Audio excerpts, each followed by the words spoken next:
Hello, नमस्कार, आदाब, सत श्री अकाल, अस्सलाम वालेकुम। मैं हूं मोहम्मद अहमद काज़मी, लेकर आया हूं आपका पसंदीदा कार्यक्रम आपके रूबरू। इस कार्यक्रम में हम आपको खबरों के पीछे की खबर और जो कुछ दुनिया में घट रहा है, वो बहुत कुछ जो आपकी नज़रों से ओझल है, वो सब बताने की कोशिश करते हैं। और इसमें हम मदद लेते हैं अपने से ज़्यादा जानकार लोगों की। वरिष्ठ पत्रकार वदूद साजिद साहब कानून की खबरों पर बहुत गहरी नजर रखते हैं और उनसे हम अक्सर कानून के मैदान में, अदालतों में क्या कुछ हो रहा है, वो हम जानने की कोशिश करते हैं।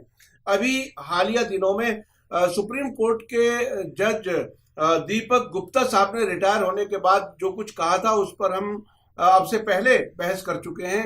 लेकिन उसके बाद जस्टिस रंजन गोगोई, जो कुछ दिन पहले राज्यसभा के मेंबर बने हैं और उससे पहले उन्होंने अयोध्या और रफाल जैसे मुद्दों पर फैसले दिए थे, उनके और दीपक गुप्ता के बीच में जो नजरियाती एक तरह का टकराव सामने आया है, वो बहुत ही दिलचस्प है। वो बहुत कुछ बता रहा है कि आखिर अदलिया में, जुडिशरी में क्या कुछ हो रहा है। ये सब जानने के लिए हम आज आपको मिलवा रहे हैं वदूद साजिद साहब से, जो इन सब खबरों पर नजर रखे हुए हैं। वदूद साजिद साहब, आपका वेलकम है मीडिया स्टार वर्ल्ड में। आप ये बताइए कि ये आखिर नजरियाती टकराव जो कुछ अदालतों में हो रहा है, वो जो सामने आ रहा है इन दो फॉर्मर सुप्रीम कोर्ट के जजों के जबानी, उसको आप किस तरह से देखते हैं? ये शायद पहली बार ऐसा हो रहा है कि दो रिटायर्ड जज आमने सामने हैं और वर्चुअली एक जज उसको अपने लिए समझ रहा है और उसका जवाब दे रहा है। मैं आपको थोड़ा सा शुरू से बताता हूं कि पिछले हफ्ते जो हमने एपिसोड किया था, उसमें जस्टिस दीपक गुप्ता 6 मई को रिटायर हुए थे और उन्होंने अपनी फेयरवेल स्पीच में जो वीडियो कॉन्फ्रेंसिंग के जरिए हुई थी, उसमें उन्होंने कई अच्छी और बहुत ही इम्पोर्टेंट और बहुत ही नई और अनोखी बातें कही थी। मसलन उन्होंने कहा था कि जुडिशरी में जो कुछ हो रहा है, उसको हम जज लोग शुतुरमुर्ग बनकर अपना सर नहीं छुपाकर उसको नजरअंदाज नहीं कर सकते। इस तरह की कई चीजें, एक चीज और कही थी कि जो लीगल सिस्टम है, वो अमीरों की मदद करता है, पैसे वालों की मदद करता है।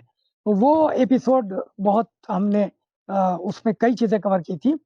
उसके बाद उन्होंने एक इंटरव्यू दिया है इंडियन एक्सप्रेस को, उसमें बहुत अच्छी चीजें, उन्होंने कई बातें ऐसी कही हैं जो नई हैं हमारे दर्शकों के लिए।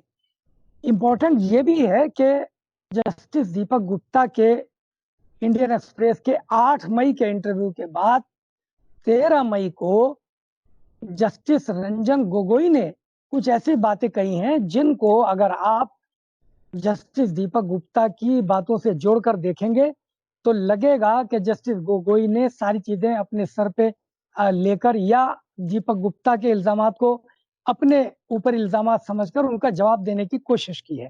तो ये बहुत ही इंटरेस्टिंग सिनेरियो है, जैसा कि आपने शुरू में कहा। अब मैं आपको लेके चलता हूँ। सबसे पहले यही बता देता हूँ कि जस्टिस गोगोई ने क्या कहा है, ताकि जस्टिस दीपक गुप्ता की बात को फिर हम बाद में समझेंगे तो अच्छा रहेगा।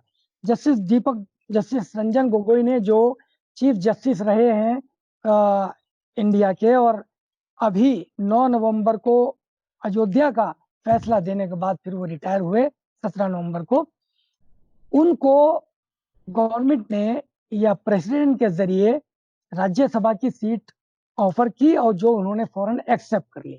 पूरे मुल्क ने इस पर ताज्जुब और हैरत का इजहार किया कि कहाँ चीफ जस्टिस ऑफ इंडिया का ऑफिस और कहाँ राज्यसभा की सीट। तो उन्होंने एक वेबिनार को एड्रेस करते हुए जो सबसे पहले अटैक किया, वो किया है ग्रुप ऑफ एक्टिविस्ट, लॉयर्स और जर्नलिस्ट पर।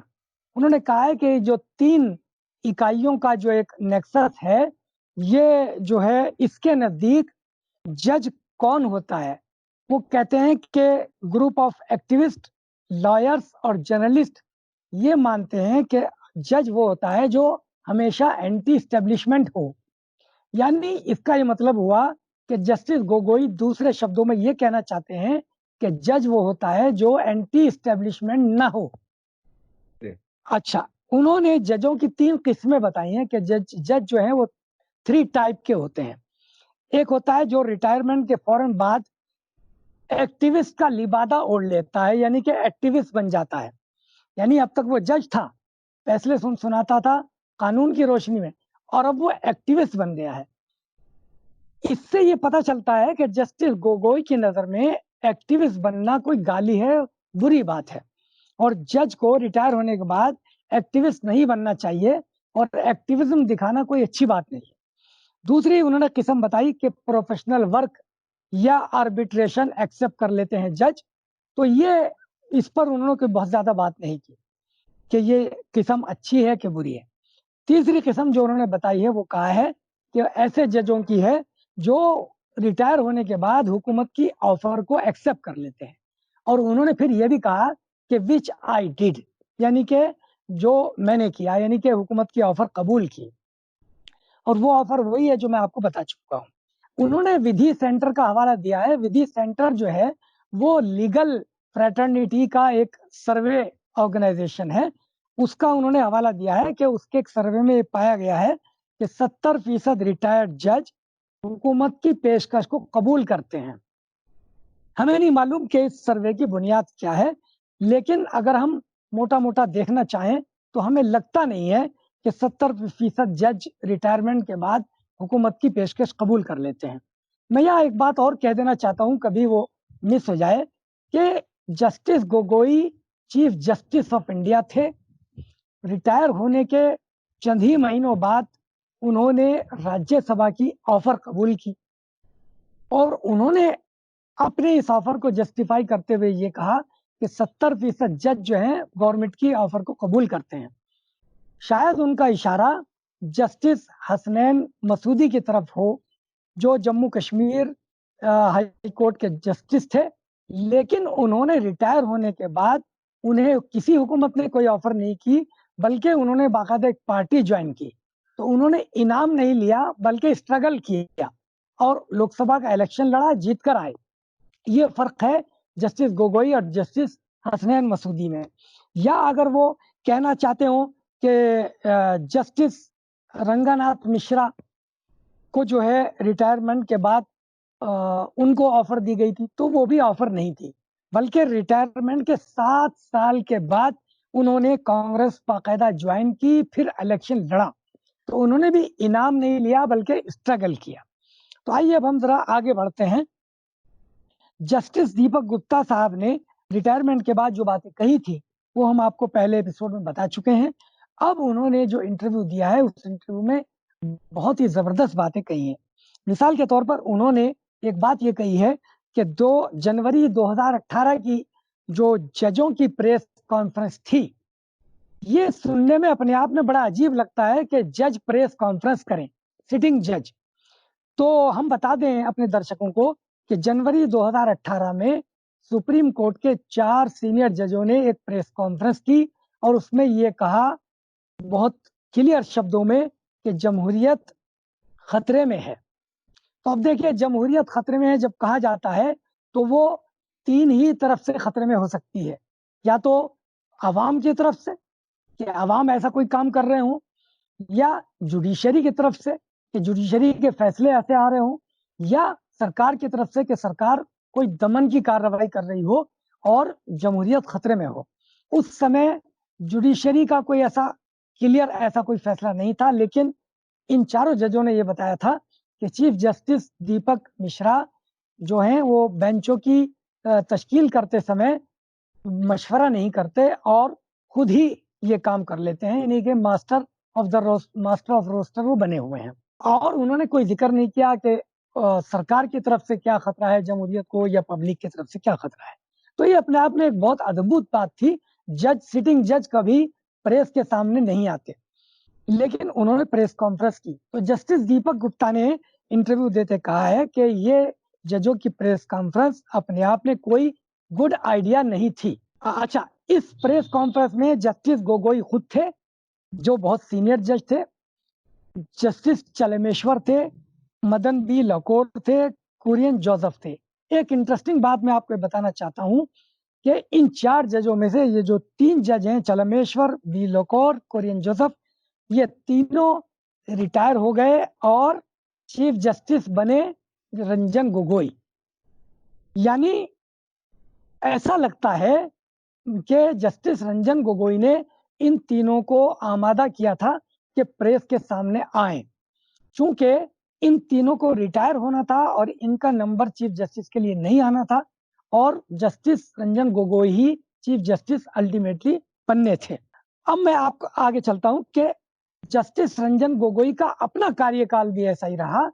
इसका कई जर्नलिस्टों ने विश्लेषण किया था कि जो इल्जाम उन्होंने जस्टिस दीपक मिश्रा पर लगाए थे कि वो मशवरा नहीं करते, वही काम खुद जस्टिस रंजन गोगोई ने भी किया। जस्टिस दीपक गुप्ता ने अपने इंटरव्यू में एक बात बहुत ही इंटरेस्टिंग कही है काजमी साहब, जो शायद आज तक किसी जज ने नहीं कही। उन्होंने कहा कि जिन मुकदमों में बिग मनी इन्वॉल्व होती है, भारी पैसा इन्वॉल्व होता है और फैंसी लॉ फर्म्स इन्वॉल्व होती हैं, वो मुकदमे पहले लिस्ट होते हैं, यानी बेंचों के सामने वो मुकदमे पहले लगाए जाते हैं, जल्दी लगा दिए जाते हैं। और इसकी एक मिसाल उन्होंने दी कि मैंने इसको खुद डील किया। रजिस्ट्री को जब मैंने कहा कि ये मुकदमा 4 हफ्ते के अंदर लिस्ट होना चाहिए, तो जस्टिस दीपक गुप्ता का कहना है कि रजिस्ट्री ने ऐसे मुकदमे जो गरीब लोगों के थे या जूनियर वकीलों के थे, वो 4 हफ्तों के अंदर अंदर लिस्ट नहीं किए, बल्कि जिनमें बिग मनी इन्वॉल्व थी या फैंसी लॉ फर्म्स इन्वॉल्व थी, उनको उन्होंने प्लेस किया और रजिस्ट्री बेंच के सामने रखा। इससे एक बात काजमी साहब ये भी पता चलती है कि सुप्रीम कोर्ट, उन्होंने खुद भी कहा है कि सुप्रीम कोर्ट जो है रजिस्ट्री के थ्रू चलाई जाने वाली कोर्ट है। उन्होंने लिखा है कि रजिस्ट्री ड्रिवन कोर्ट। तो ये एक बहुत ही अपने आप में तशवीश और बड़ी आश्चर्य की बात है कि इतनी टॉप कोर्ट जिसके ऊपर सबकी नजरें रहती हैं और विक्टिम खास तौर पर नजर रखते हैं उस पर कि वहां से कोई फैसला होगा, इंसाफ मिलेगा, वो दरअसल रजिस्ट्री उसको चलाती है। और जस्टिस दीपक गुप्ता ने एक बहुत अच्छी बात ये कही है कि रजिस्ट्री में, यानी रजिस्ट्री का मतलब होता है जिसमें बहुत सारे रजिस्ट्रार बैठते हैं जो मुकदमों को लिस्ट करते हैं, पहले उनका विश्लेषण करते हैं, फिर उनको बेंचों के सामने रखते हैं, प्लेस करते हैं। तो बहुत कुछ रजिस्ट्री के हाथ में होता है। जजों के हाथ में सिर्फ सुनना और फैसला करना होता है। जजों के हाथ में मुकदमा कौन सा किस डेट में आएगा ये नहीं होता, जबकि ये गलत है। तो जस्टिस दीपक गुप्ता ने बताया है कि रजिस्ट्रार या रजिस्ट्री और चीफ जस्टिस ऑफ इंडिया मिलकर ये फैसला करते हैं कौन सा मुकदमा किस तारीख में किस बेंच के सामने आएगा। तो अब जो इल्जाम जस्टिस दीपक गुप्ता ने लगाए हैं ये बहुत ही संगीन इल्जाम है। मेरा ख्याल है कि इनकी जांच होनी चाहिए, खुद चीफ जस्टिस को भी करनी चाहिए और हमारी सरकार को भी करनी चाहिए। मैं एक थोड़ी सी बात आपको और बता देता हूं कि जस्टिस दीपक गुप्ता ने एक बहुत इंटरेस्टिंग बात बताई। उन्होंने कहा कि जो सेक्सुअल हैरासमेंट केस था, यानी chief justice of India Ranjan Gogoi पर सुप्रीम कोर्ट में काम करने वाली एक लड़की ने आरोप लगाया था, बल्कि वो इन्हीं के ऑफिस में काम करती थी। तो उसका जो आउटकम है, यानी जो सुप्रीम कोर्ट की इंटरनल कमेटी है जिसमें 3 टॉप मोस्ट जज थे, जिसमें एक खुद जस्टिस रंजन गोगोई भी थे, बड़ी इंटरेस्टिंग बात है, उसने जो नतीजा निकाला तो जस्टिस दीपक गुप्ता कहते हैं कि उसने कोई अच्छी मिसाल कायम नहीं की। यानी उनका कहना यह था कि सेक्सुअल हैरासमेंट केस में और क्लियर कट कोई फैसला आना था और जस्टिस रंजन गोगोई को उससे अलग रहना था, लेकिन वो अलग नहीं रहे। अच्छा, हुआ क्या था कि इंटरनल कमेटी में सुनवाई हुई और इल्जामात को गलत करार दिया गया और कहा गया कोई सब्सटेंशियल इसमें वो नहीं है और लड़की को बर्खास्त कर दिया गया। लेकिन जैसे ही रंजन गोगोई रिटायर हुए तो एक तरफ तो रंजन गोगोई को राज्यसभा की सीट दी गई जो उन्होंने एक्सेप्ट कर ली, दूसरी तरफ उस लड़की को फिर उसका जो सस्पेंशन था रिवॉक किया गया और चीफ जस्टिस एस.ए. बोबडे की जो चीफ जस्टिस थे उन्होंने उस लड़की को वापस ले लिया और वो उसी पोस्ट पर वापस आ गई। मतलब मुल्क में क्या हो रहा है समझना बहुत मुश्किल है।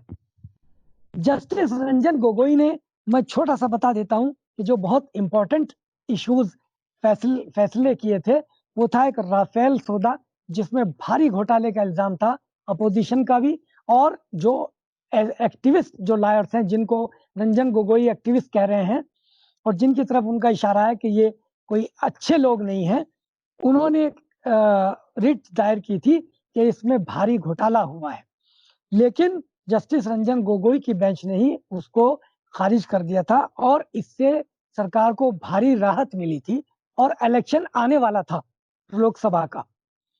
इसी तरह उन्होंने बाबरी मस्जिद का केस फैसला किया और जो कुछ उन्होंने किया वो सबके सामने है कि सारे एविडेंसेस को ठुकराते हुए उन्होंने बाबरी मस्जिद की जगह रामलला को दे दी थी। और तो जस्टिस दीपक गुप्ता ने एक बात बहुत उम्दा कही जब उनसे पूछा गया कि अगर आपको राज्यसभा की सीट ऑफर की जाती, तो उन्होंने एक बात ये कही, इसका सिंपल जवाब दिया कि मैं इस ऑफर को कबूल ना करता, लेकिन उन्होंने जो दूसरी बात कही वो ये कही कि मुझे ऑफर होती ही नहीं। उन्होंने कहा कि in the first place no one would offer me, मुझे किसी ने कोई ऑफर ये की ही ना होती, ऑफर को एक्सेप्ट करने और न करने का सवाल तो बाद में उठता। इसका ये मतलब हुआ कि जस्टिस दीपक गुप्ता ये कहना चाह रहे हैं कि मेरे अंदर कोई तो कमी है जिसकी वजह से मुझे कोई राज्यसभा की सीट ऑफर ही ना करता, और जस्टिस रंजन गोगोई के अंदर कोई तो खूबी है जिसकी वजह से उन्हें राज्यसभा की सीट ऑफर हो गई। तो वो खूबी हमने बता दी। मैं यहाँ एक बात और कहना चाहता हूँ, जस्टिस रंजन गोगोई साहब जो जस्टिफाई कर रहे हैं राज्यसभा की ऑफर को, मैं ये समझ नहीं पा रहा हूँ कि कहाँ चीफ जस्टिस ऑफ इंडिया का ऑफिस और कहाँ राज्यसभा की सीट। राज्यसभा काजमी साहब वैल्यू के एतबार से और डिग्निटी के एतबार से चीफ जस्टिस ऑफ इंडिया के ऑफिस से बहुत कम है। यहाँ तक के retired chief justice of India का रुतबा भी राज्यसभा की सीट से बहुत बड़ा है। और वो जो आर्बिट्रेशन में जज होते हैं या ह्यूमन राइट्स कमीशन का जो चेयरमैन होता है, ये बहुत बड़ी पोस्ट होती है। यहाँ तक के गवर्नर की पोस्ट भी राज्यसभा की सीट से ऊपर है। हालांकि मैं पर्सनली इसके खिलाफ हूँ कि कोई चीफ जस्टिस रिटायर होने के बाद गवर्नर की सीट एक्सेप्ट करे, चूंकि गवर्नर की सीट भी बहुत नीचे है। तो जस्टिस सदा शिवम जिन्होंने जो रिटायर हुए 2014 के बाद, उन्होंने कई फैसले ऐसे दिए थे जिसमें अमित शाह को राहत मिली थी, सरकार को राहत मिली थी, तो उनको रिटायर होते ही केरला का गवर्नर बना दिया था नरेंद्र मोदी सरकार ने। तो ये भी गलत था, मैं इसको भी गलत मानता हूँ। तो राज्यसभा बहरहाल बहुत छोटी चीज है। जी, आप कुछ कहना चाह रहे हैं? जी, तो ये देखिए, इस सारे सिनेरियो में जो बात समझ में आती है वो इंसाफ वो विक्टिम बनता है। ये जो असल डेमोक्रेसी में जुडिशरी का जो रोल बहुत ही अहम और एक बड़े अहम तरीन सतून की हैसियत रखता है, अगर वहां ये सब कुछ हो रहा है तो डेमोक्रेसी के लिए ये बहुत बड़ा खतरा है। तो ये आप इसको इस नजर से कैसे देखते हैं कि अगर इंसाफ ही विक्टिम बन जाए, उसी को वो वही कुचला जाए, तो फिर इस तरह के जुडिशरी में कितना यकीन रहे और कितना इससे मुल्क की और डेमोक्रेसी की भलाई एक्सपेक्ट की जाए। जी हाँ, ये जस्टिस दीपक गुप्ता ने अपने इंटरव्यू में भी और अपनी फेयरवेल स्पीच में भी ये बात कही थी कि इंसाफ जो है, दरअसल इंसाफ गाहें यानी कोर्ट्स जो होती हैं वो दरअसल विक्टिम की आखिरी उम्मीद होती हैं। तो उन्होंने ये बात साफ तौर पे कही थी कि इंसाफ जो मांगा जाता है वो विक्टिम्स के जरिए मांगा जाता है। विक्टिम्स मांगने आते हैं और इंसाफ का झुकाव विक्टिम की तरफ होना चाहिए, क्योंकि उनका कहना यह है कि इंसाफ का जो कॉन्सेप्ट है और जस्टिस का जो कॉन्सेप्ट है और लीगल सिस्टम का जो कॉन्सेप्ट होना चाहिए, वो ये है कि पैसे वाला या ताकत वाला जुल्म करता है और वो ना इंसाफी कर सकता है। लाजमी तौर पर ना इंसाफी जिसके साथ होती है वो गरीब होता है, कमजोर होता है। तो ये जो कोर्ट्स होती हैं ये कमजोरों की और विक्टिम्स की आखिरी उम्मीद होती हैं। उन्होंने ये बात कही थी कि अगर जजों ने आंखें बंद कर ली और शुतुरमुर्ग की तरह सर अपना रेत में दे दिया और ये नहीं देखा कि जुडिशरी में क्या हो रहा है, तो फिर इंसाफ पर से या अदालतों पर से गरीबों का, कमजोरों का और विक्टिम्स का एतमाद उठ जाएगा। तो अगर विक्टिम्स का एतमाद उठ गया, ट्रस्ट उठ गया और विश्वास उठ गया, तो फिर ये उन्होंने कहा कि ये इंसाफ गाहों के लिए, कोर्ट्स के लिए ये दिन बहुत ही खराब दिन होगा। मेरा ख्याल ये है, मैंने पिछले एपिसोड में आपसे कहा था, अर्ज किया था कि कोई सरकार नहीं चाहेगी कि कोर्ट्स में जो कुछ हो रहा है, जिसके तरफ जस्टिस दीपक गुप्ता ने इशारा किया कि कोर्ट्स में जो कुछ हो रहा है, गलत हो रहा है, बुरा हो रहा है, करप्शन हो रहा है, वो सुधरे। कोई हुकूमत ये नहीं चाहेगी। क्यों? कि हुकूमत आम तौर पर ताकतवर होती है और उससे आम तौर पर नाइंसाफी हो जाती है, और वो नाइंसाफी जिन पर करती है वो कमजोर होते हैं, गरीब होते हैं, और कमजोर और गरीब ना भी हो तब भी वो विक्टिम होते हैं। तो कोई हुकूमत ये नहीं चाहेगी कि जो करप्शन फैला हुआ है, वो जिसकी तरफ इशारा दीपक गुप्ता ने भी किया है, जस्टिस मार्कंडेय काटजू ने भी किया है, और उससे बहुत पहले 60 और 70 की दहाई में जस्टिस आनंद नारायण मुल्ला ने भी किया था। तो ऐसा नहीं है, बहुत पहले से जजेस इसकी तरफ इशारे करते आ रहे हैं, और वो अपने ब्रदर जजेस को ही कहते हैं कि आप इसकी तरफ देखिए। तो मेरा ख्याल ये है कि जो इस वक्त जजेस हैं सुप्रीम कोर्ट में, डिफरेंट हाई कोर्ट्स में, और बहुत अच्छे अच्छे जज हैं काजमी साहब, उनको ही कुछ करना पड़ेगा। मैं एक दो बात कह के आपको सवाल आपका लूंगा कि जस्टिस मुरलीधर जो आजकल पंजाब हाई कोर्ट में है और वहाँ सीनियर मोस्ट है, सेकंड नंबर पे, वो हाल ही में चंद ही हफ्तों पहले तक दिल्ली हाई कोर्ट में थे और तीसरे नंबर के सीनियर मोस्ट जज थे। उन्होंने बहुत शानदार अपनी हियरिंग में उन्होंने दिल्ली पुलिस को लताड़ लगाई थी ईस्ट दिल्ली के फसादात के सिलसिले में, क्योंकि उन्होंने कपिल मिश्रा, अनुराग ठाकुर जो मिनिस्टर थे, इनकी हेट स्पीचेस के खिलाफ कोई कार्रवाई नहीं की थी, तो उनका रातों रात तबादला कर दिया गया। तो इसलिए मैं कहता हूं कि कोई सरकार नहीं चाहेगी कि करप्शन जुडिशरी का सही हो, सुधरे। इसी तरह से गुजरात हाई कोर्ट में अभी बहुत लेटेस्ट फैसला आया है, जिस पर अभी ज्यादा बात करने का समय नहीं है। गुजरात हाई कोर्ट की एक सिंगल बेंच ने बाकायदा ट्रायल किया 3 साल तक, और एक फैसला दिया है कि जो वहां के एजुकेशन मिनिस्टर हैं भूपिंदर सिंह चुदासमा, उनका इलेक्शन नल एंड वाइड कर दिया है। उसमें उन्होंने कहा कि इन्होंने मेल प्रैक्टिसेस की थी, और जो रिटर्निंग ऑफिसर था उसने और भूपेंद्र सिंह ने दोनों मिलकर साथ बात की थी, और जो कांग्रेस का नॉमिनी था और प्रत्याशी था उसके साथ नाइंसाफी की थी, और ये इलेक्शन गलत था, तो ये इलेक्शन उन्होंने नल एंड वाइड कर दिया है। यानी अब वो मिनिस्टर उनको नहीं रहना चाहिए अखलाकी तौर पर, लेकिन बेशर्मी की हद है कि वो अभी तक मिनिस्टर हैं और अपने इस फैसले के खिलाफ सुप्रीम कोर्ट आए हैं। मैं वापस आता हूं जस्टिस दीपक गुप्ता साहब की बातों की तरफ। तो उन्होंने एक बात एक बहुत ही उम्दा कही, कुछ वकील जजों को क्रिटिसाइज करते हैं। ये सुनने की बात है काजमी साहब, पूरे मुल्क को जानना चाहिए कि क्या हो रहा है जुडिशरी में, कि कुछ वकील जो जजों को क्रिटिसाइज करते हैं, उनके फैसलों की वजह से उन्हें कोर्ट सुनने से रिफ्यूज नहीं कर सकती। इसका ये मतलब है कि कोर्ट में कहीं ना कहीं, हाई कोर्ट में या सुप्रीम कोर्ट में, ये भी हो रहा है कि जो जजेस, जो लॉयर सुप्रीम कोर्ट के जजों को उनके मुतनाज़ा यानी जो विवादित फैसले होते हैं, जैसे राफेल का था, पूरे मुल्क ने उसको देखा, और राफेल सौदे पर तो पूरा मुल्क हैरत में पड़ गया कि ये क्या फैसला किया रंजन गोगोई ने। इसी तरह अयोध्या का फैसला था, उसकी जो हियरिंग हुई है 40 दिन तक, और जो आर्गुमेंट्स हुए हैं उनकी बुनियाद पर पूरा मुल्क सत्ते में आया। सिर्फ एक वर्ग विशेष ही नहीं, बल्कि जो दूसरे वर्ग के लोग थे उन्हें भी हैरत हुई।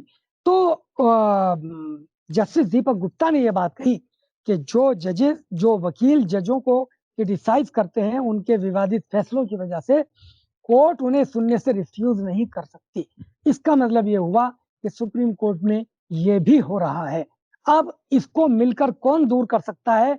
तो मैं समझता हूं कि सुप्रीम कोर्ट बार एसोसिएशन की जिम्मेदारी है कि वो इस पर तवज्जो दे और सुप्रीम कोर्ट और डिफरेंट हाई कोर्ट्स के जो अच्छे जजेस हैं, जो आज भी हैं और जिनके फैसले अब भी आ रहे हैं, वो मिलकर कोई सूरत निकालें।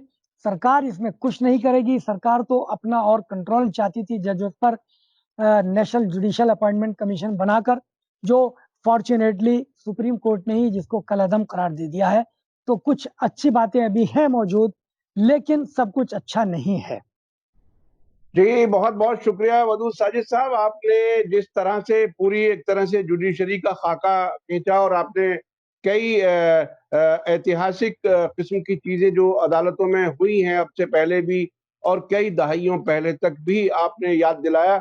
ये बहरहाल आपने गैर मामूली अपने जो जो याददाश्त है और सलाहियत है उससे जाहिर होती है। तो ये मैं अपने दर्शकों से कहना चाहता हूँ कि वदूद साजिद साहब वकील तो नहीं है, लेकिन अदालतों की खबरों पर और जजों पर बहुत ही बारीकी से नजर रखते हैं और मुसलसल फॉलो करते रहते हैं। ये बहुत ही गैर मामूली सलाहियत है। मैं अपने दर्शकों से ये कहना चाहूंगा कि वदूद साजिद साहब की अपनी वीडियोस अगर आप और देखना चाहें तो उनका अपना एक चैनल है VNI, उसमें आप जाकर के देख सकते हैं। वो हम अपने डिस्क्रिप्शन में आपको दे रहे हैं। उनकी और वीडियोस के लिए आप उस चैनल पर आप जाकर के मजीद उनकी वीडियोस देख सकते हैं। इसी के साथ मुझे दीजिए इजाजत। धन्यवाद, शुक्रिया। जय भारत, जय हिंद। मीडिया स्टार वर्ल्ड के और वीडियो देखने के लिए हमारे चैनल को सब्सक्राइब करें और सीधे नोटिफिकेशन पाने के लिए बेल आइकन दबाएं। और अगर हमारी खबर सच्ची और अच्छी लगे तो अपने व्हाट्सएप, इंस्टाग्राम, फेसबुक और ट्विटर अकाउंट पर ज़रूर शेयर करें।